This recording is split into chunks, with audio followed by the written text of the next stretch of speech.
Les entretiens du marquis, bonjour à tous. Macron, Rothschildgate, le scandale permanent. C'est le scandale des scandales, celui qui explique toutes les dérives judiciaires, journalistiques, politiques, et qui a eu des répercussions terribles, tragiques sur nos vies. J'exagère, je dramatise, et bien regardez cette vidéo et vous me direz après ce que vous en pensez. Il faut d'abord remonter en 2008, Emmanuel Macron entre chez Rothschild et puis rapidement il est nommé associé gérant, c'est-à-dire qu'il fait partie des 20 banquiers les plus importants de chez Rothschild et il gagne très bien sa vie, plus de 3 millions d'euros. Or, en 2012, il est nommé sous-secrétaire général de l'Élysée. Et c'est là que commence le Rothschildgate, parce que François Hollande émet une condition, il veut bien prendre Emmanuel Macron sur le conseil insistant de Jacques Attali. On sait pourquoi, parce que Emmanuel Macron est le représentant de tout ce système financier et de Davos. C'est celui qui se présentera en 2017. Jacques Attali d'ailleurs dira dès 2014, alors que Emmanuel Macron est un parfait inconnu, qu'il sera le futur président de la République. Voilà, donc François Hollande émet une condition, il ne veut pas d'un banquier qui paie l'ISF. Donc Emmanuel Macron va devoir truander sa feuille d'impôt. Alors pourquoi François Hollande ne veut pas d'un banquier qui paie l'impôt sur la fortune? Eh bien, souvenons-nous de sa campagne électorale. Quel était son principal slogan? Mon véritable adversaire, c'est le monde de la finance, qu'il avait décliné d'ailleurs dans différents meetings. Mon ennemi, c'est la finance. Il avait mis la barre très à gauche. Alors vous comprenez qu'un banquier de chez Rothschild n'était pas socialiste compatible, et encore moins avec sa campagne électorale. D'autant plus que la banque Rothschild a très mauvaise réputation, c'est une banque qui est spécialisée dans les fusions-acquisitions, c'est-à-dire dans le dépeçage des sociétés, et c'est une banque qui aide en quelque sorte ce capitalisme carnassier, donc pas là aussi, pas encore très socialiste. Et puis les Français avaient été un petit peu habitués à certaines représentations de ce type de banquier. Vous savez, si vous avez regardé Wall Street, les gars qui ont le nez dans la coke, qui sont sans foi ni loi, il faut le reconnaître, et Calaminck d'ailleurs avait qualifié lui-même Emmanuel Macron de pute. Donc des gens qui n'ont pas vraiment de bonne réputation et qui ne sont pas véritablement socialistes compatibles, en tout cas dans l'image que veut donner François Hollande. Alors, le Rothschildgate, comme je vous le dis, commence. Macron est obligé de truander sa feuille d'impôt pour ne pas payer l'ISF. Alors, comment s'y prend-il? Eh bien, quand il fait sa déclaration, il sous-estime ses biens immobiliers et notamment la maison du Touquet, qui vaut de plus d'1,4 million. Eh bien, il la baisse pour faire en sorte que l'appartement de Paris sur lequel il y avait un emprunt, plus la maison du Touquet, eh bien, cela fasse que 1,1 million. Il est juste à 100 000 euros de ne pas payer l'ISF. Alors, quand il entre évidemment dans ce gouvernement, il y a quand même des journalistes qui s'intéressent à lui et il va coller au narratif de François Hollande. Il va dire qu'il est socialiste, qu'il n'est pas un millionnaire et qu'il ne paie pas l'ISF. Tout ça, évidemment, c'est du bullshit. Je vous l'ai dit, il a sous-estimé ses biens immobiliers. Eh bien, il va se faire attraper par la patrouille du canard enchaîné. Alors, il va se faire attraper par le fisc et ça va être révélé par le canard enchaîné. Et il va être redressé fiscalement. Et oui, Macron va payer l'ISF de 2013 à 2014, puisque en 2014, il se fait attraper. Et il va d'ailleurs se justifier auprès des journalistes en disant qu'il n'est pas redressé fiscalement, que c'est juste un arrangement avec l'administration fiscale. C'est un mensonge. Et ce mensonge va être dit de telle façon dans la presse. Et c'est le premier cordon sanitaire qui est dressé autour de Macron. On comprend bien que les principaux journalistes protègent Macron. Ils auraient dû révéler qu'Emmanuel Macron a été redressé fiscalement. Alors pourquoi ne l'ont-ils pas fait? S'il l'avait véritablement révélé, Macron aurait dû démissionner. Alors je vous ai bien dit qu'il y a un article Canard, mais qui est passé en quelque sorte presque inaperçu. Pourquoi? D'abord parce que Cahuzac, vous vous en souvenez, ce fameux ministre, qui était censé poursuivre les fraudeurs du fisc, possédait un compte en Suisse et à Singapour.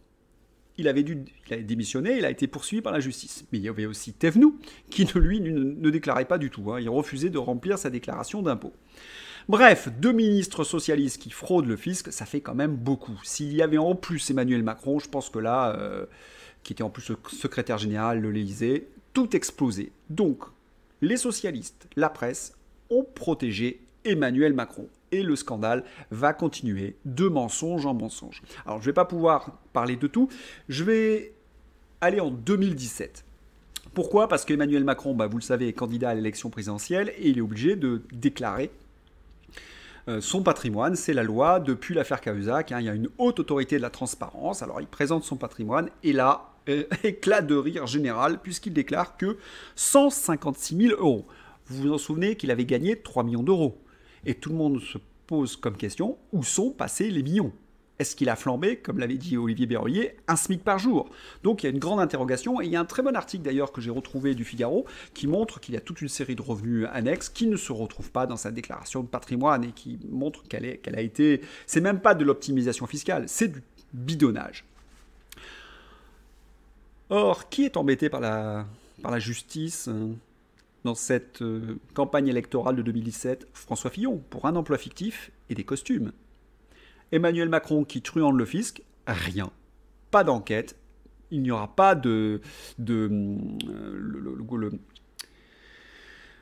procureur de Paris ne lance pas d'enquête contre Emmanuel Macron, malgré la plainte d'anticorps et de fiscalistes comme Jean-Philippe Delsol. Non, tout est bloqué. La justice, la presse protège Emmanuel Macron. D'ailleurs, comme l'affaire monte un petit peu du fait d'Olivier Berruyer et puis de tout sur Twitter, ça flambe cette histoire de Rothschild Gate. Il y a quand même pas mal aussi de gars sur YouTube qui dénoncent ce scandale. Eh bien, Emmanuel Macron est obligé en quelque sorte de s'en expliquer. Il s'en explique devant qui? Léa Salamé et Pujadas. Autrement dit, les deux complices, ceux qui sont spécialistes en trafic d'influence et qui vont permettre à Emmanuel Macron de s'expliquer en toute sérénité et de balancer son narratif et ses mensonges. Parce que pour justifier cette somme de 156 000 euros, Macron explique qu'il a fait des travaux dans la maison de Brigitte au Touquet et qu'il a dû rembourser son emprunt. Toujours ce narratif du ch'tibilou de Damien qui n'a pas d'argent. Sachez quand même, sur la déclaration de patrimoine, celui qui avait encore moins d'argent que lui, c'était Poutou. Je veux dire, il était quasiment en avant-dernière position. Si Pujadas et Léa Salamé avaient été de vrais journalistes, il lui aurait fait remarquer que ce sont deux énormes mensonges, puisque le remboursement du prêt ne venait pas de l'argent gagné chez Rothschild, mais de la vente de l'appartement. Quant aux travaux, ça devait plutôt être un actif dans sa déclaration de patrimoine. Bref, Macron peut mentir, raconter n'importe quoi et dire qu'il n'est pas mis en examen, évidemment, puisque la justice est empêchée d'enquêter, et notamment la haute autorité de la transparence ne fait pas son job. Et d'ailleurs, depuis qu'il est élu, c'est bloqué. Je reviendrai sur cette affaire un peu plus tard. Alors, le Rothschild Gate va avoir de nombreux rebondissements, parce qu'à partir du moment où on n'a pas le droit d'enquêter, que Macron est élu, quelle est une des premières mesures qu'il va prendre, notamment sur cet ISF dont il a été redressé fiscalement? Eh bien, c'est la suppression de l'ISF. Là, les Français explosent. D'autant plus que, si vous vous souvenez, il y avait une augmentation du prix de l'essence et on avait constaté depuis des années une perte du pouvoir d'achat. En supprimant l'ISF, alors que les plus riches qui paient cet impôt avaient multiplié leur fortune par 4 ou 5, les Français vont hurler à l'injustice. Et vous savez ce qui se passe. C'est pour ça que je vous dis qu'il y a eu des conséquences tragiques. Eh bien, c'est le mouvement des Gilets jaunes qui va s'achever dans une répression policière, mais aussi une répression judiciaire. N'oublions pas que la France a été condamnée sur ces répressions par le Haut Commissariat des droits de l'homme, c'était Michel Bachelet d'ailleurs, qui était intervenu. Donc, Macron fait un propre cadeau à sa propre fortune, à ses amis les plus riches à Davos. Les Français manifestent et ils sont réprimés. Voilà le Rothschild Gate, ça continue. Et les gens lui disaient où sont passés, je me souviens encore dans les manifestations, où sont passés les millions de Rothschild. Alors les millions de Rothschild, il y a les millions officiels et il y a peut-être des millions officieux. C'est l'autre pendant du scandale Rothschild. Pourquoi ? Parce que certains journalistes, notamment dans Off Investigation, très bon reportage, qui ont dit mais les banquiers de chez Rothschild avaient une partie en effet en France, mais ils avaient aussi 80% de leur bonus qui étaient en Angleterre, dans des paradis fiscaux, l'île de Jersey et l'île de Guernesey. Alors comment est-ce possible? Est-ce que c'était illégal? Non, ce n'était pas illégal parce que, évidemment, il y avait eu un accord qui était passé entre les banques d'investissement et Bercy, et qui est le ministre qui a permis de cet accord? Thierry Breton, entre 2005 et 2007. Thierry Breton a permis aux banques d'investissement de rémunérer leurs traders ou leurs associés gérants en Angleterre à 80%. Et ce n'était pas donc illégal. Seulement cet argent qu'elle a en Angleterre, comme je vous l'ai dit, va dans un paradis fiscal. Thierry Breton, qui a signé cet accord, quitte Bercy en 2007 et de 2007-2008, il va travailler. Il va travailler pour qui, à votre avis? Allez, vous avez deviné? Pour Rothschild, ouais.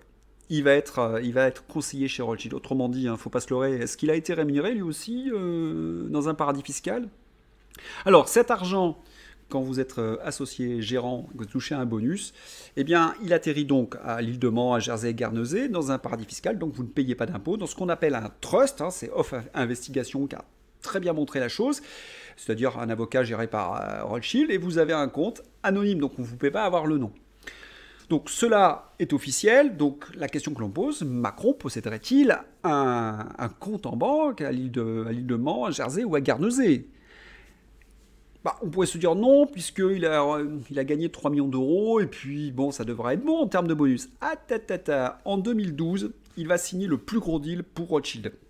Il va notamment permettre à Nestlé d'acheter la branche nutrition de quelle société? Pfizer, bien sûr, tous ces PDG, il les connaît depuis la commission Attali, hein, c'est ce qui lui a permis de réaliser ce deal. C'est un énorme deal, 9 milliards, et il va faire rentrer Nestlé comme client de la banque Rothschild. Autrement dit, il a certainement été très récompensé pour ce deal. Or, quand on regarde sa déclaration d'impôt de 2012, il n'y a pas de trace de bonus. Autrement dit, il réalise un des plus gros deals de la place de Paris et il ne serait pas rémunéré comme ses camarades autrefois en millions d'euros. Très très étrange cela. Il aurait travaillé gratuitement. Cela peut paraître très peu probable. D'autant que nous avons tous les témoignages, que ce soit des anciens de chez Rothschild, nous avons l'accord qui a été signé par Thierry Breton, donc aucun problème. Juste entre parenthèses, Thierry Breton aujourd'hui est commissaire européen après avoir fait des malversations dans différentes entreprises. Hein. Toujours ce petit monde de Davos qui se serre les coudes et qui soutient évidemment Macron. Alors, et certains se sont quand même émus de ce genre de choses, ont essayé encore de présenter cette affaire à la haute autorité de la transparence, mais le procureur de Paris refuse d'ouvrir une enquête. C'est ce fameux François Molins, hein, celui dans l'affaire Benalla qui refusait de poursuivre Benalla pour le coffre qui avait disparu. C'est lui qui soutient notamment Dupond-Moretti hein, dans son différend avec d'autres magistrats. Donc, nous avons des gens à la justice qui empêchent Macron d'être poursuivi. Parce que peut-être qu'il n'a pas de compte sur l'île de Man, Guernesey, mais il doit absolument avoir enquête parce qu'il y a des éléments, il y a de forts soupçons. Et à mon avis, vous savez ce que je pense, à mon avis, de cette histoire. Donc, si je résume, depuis le début, Macron est condamné, a été redressé fiscalement. Il est soupçonné d'avoir un compte à l'étranger. Nous avons des millions qui ont disparu. Pour cela, il est obligé de créer une sorte de cordon sanitaire de journalistes, de magistrats, de hauts magistrats. Et il empêche toutes les enquêtes sur ce fameux Rothschild Gate. Et une des conséquences de cette Rothschild Gate, c'est notre perte de la démocratie, parce que nous n'avons pas les preuves de ce qui se passe, puisqu'il n'y a pas d'enquête, mais aussi nous avons les conséquences des Gilets jaunes. Alors, moi, ce que je tiens à vous dire sur cette affaire. Beaucoup d'entre vous m'avez écrit, vous êtes un petit peu désespérés, vous n'en pouvez plus, vous avez pris un coup sur la tête, hein, vous êtes un peu sonné. Eh bien, relevez-vous, et j'espère qu'avec cette affaire, je vous ai donné l'œil du tigre. On ne peut pas laisser Macron, hein, on ne peut pas laisser quelqu'un qui truande le fisc, qui ment et qui sert les intérêts, évidemment, de la haute finance internationale à nos dépens. Le général de Gaulle disait de la finance qu'elle est nécessaire, à condition qu'elle serve l'État. D'ailleurs, à l'époque, on parlait de grands agentiers, c'est-à-dire qu'ils servaient l'État. Aujourd'hui, ce sont des gens qui instrumentalisent la finance à leur profit. Eh bien, ça, ce n'est pas normal. Si vous avez aimé cette vidéo, si vous avez des commentaires, n'hésitez pas à les faire, évidemment. Et puis, à bientôt pour une nouvelle vidéo du Marquis. Bye bye!